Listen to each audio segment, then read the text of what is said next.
Are you tired of having the same old boring conversations that lead to nowhere fast? Do you find it challenging to keep girls' interests and attention? In this video, I'll share with you guys some powerful tips and techniques to spark any girl's interest in you, okay? This will leave a lasting impression on every girl you meet, all right? This is gonna separate you from Johnny Average and Joe Blow, so let's get into it. Before we get into what to say, let's talk about how you should say it, how you should be speaking. When I speak to a guy, let's say I'm speaking to one of my friends, right? I don't speak to him in the same way that I would speak to a girl in, right? I don't use the same tone of voice. I would talk to a friend like how I'm talking to you right now, you know? Sometimes I get a little loud, I get a little carried away, right? You might have a couple drinks, but with girls, it's more about how you say it, right? You wanna lower your voice, speak a little bit slower, and maybe you're a fast talker like me. What might benefit you, like what benefits me, is pausing, right? When you say something to a girl, you wanna make sure your tone of voice is on point. You're not speaking to her like, you know, you're speaking to a male friend or an acquaintance, right? You're making everything you say resonate with her. So, speak slower. Make sure that when you speak to her, you're making eye contact with her, right? Eye contact says a lot about you. Girls are very observational. They're very good at decoding and reading body language. You'll improve your results just by looking, maintaining eye contact, and working on the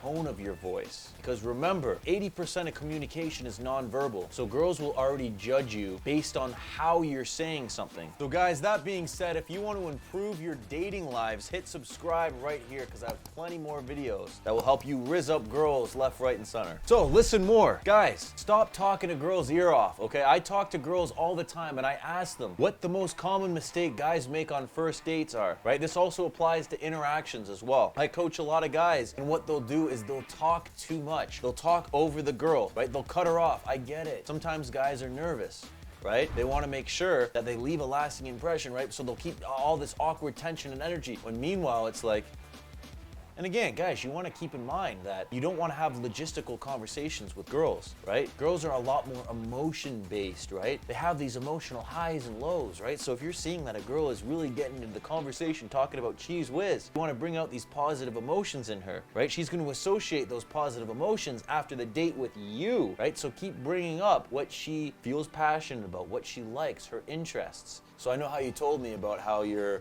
you know, into set design, right? Do you walk down the street and kind of analyze, you know, like how buildings are, or do you analyze, you know, how rooms are when you walk into them? Like, okay, you know what? This would almost be better if that was placed here, right? Do you do that? Because I know you said you liked doing that earlier. That was one of your mentions earlier. Just listen. All right, so one of the most cliche things, confidence. Yes, you want to make sure you're displaying confidence when you speak to a girl, obviously. But you also want to make sure you're coming off confident in your body language as well, too. Ideally, you want to make sure they're both in alignment. So ideally, make sure you're displaying confident body language while you're speaking to her in a way where you're maintaining eye contact, you're lowering your tone of voice, you're slowly. And to add on to the tone of voice thing earlier, right? I forgot about this, but inflections. Have lower inflections when you speak to her. And I get it, you guys may be nervous as fuck, but it's more beneficial to have this confident body language if you're gonna pick one while you're freaking out on the inside, right? You might be talking a little fast, but if you're sitting there like this, you know, staring at her in the eyes, you're still coming off as confident. So next up, compliments. Right? Now, I've heard a lot of information on both sides. I've heard never compliment a girl, it gives your power away. I've heard, yeah, girls love compliments. The truth falls in between, in the middle. You want to give her genuine compliments, not like copy and paste, you're so hot, you're so beautiful compliments. With everything you're doing, you want to make sure you're standing out from Johnny Average and Joe Blow, right? You want to make sure you're standing out from the average guy. So, storytelling can be huge. The great thing about storytelling is it changes things up, right? From question, answer, question, answer, question, answer. You ask a girl a question. It could be something as basic as, oh, so where do you work? You want to at least story tell so she can get to know you a little bit, but you also don't want to be coming off as, you know, just constantly telling stories all the time, right? Because you want to make it seem like you're a little mysterious, right? You want to get the girl to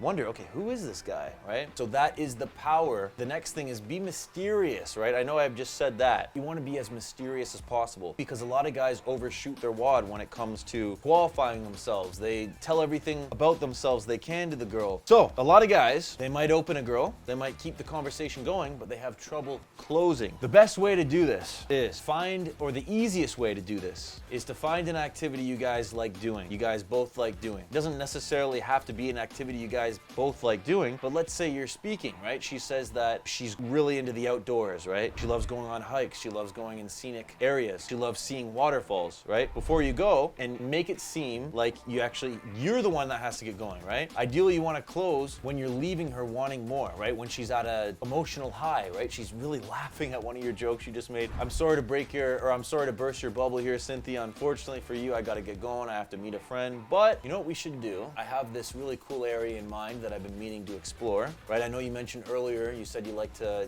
go see waterfalls, you like really scenic areas. I'm gonna grab your number before I leave, and then I'll text you and we'll go sometime this week. Make the assumption that she wants to give you her number. Don't ask for her number, just say, hey, I'm gonna grab your number and we'll go do this. But you wanna make the assumption that you already have it in the bag, right? It shows a lot of confidence doing it that way. So you get her number, right? Okay, everything's going fine and dandy, it's all hunky-dory, but you get her on the date. You have that date, and then you know what? Like, she just ghosts you, or the conversation dies out. She loses interest in you. She's not responding as quickly as she was. How do you prevent that from happening? Here is how you can start having successful first dates. I've made you guys a video. These are 10 mistakes that guys make all too often that will butcher their chances of going on a second date with a girl. You guys do not want to make those mistakes, all right? So watch that video right there.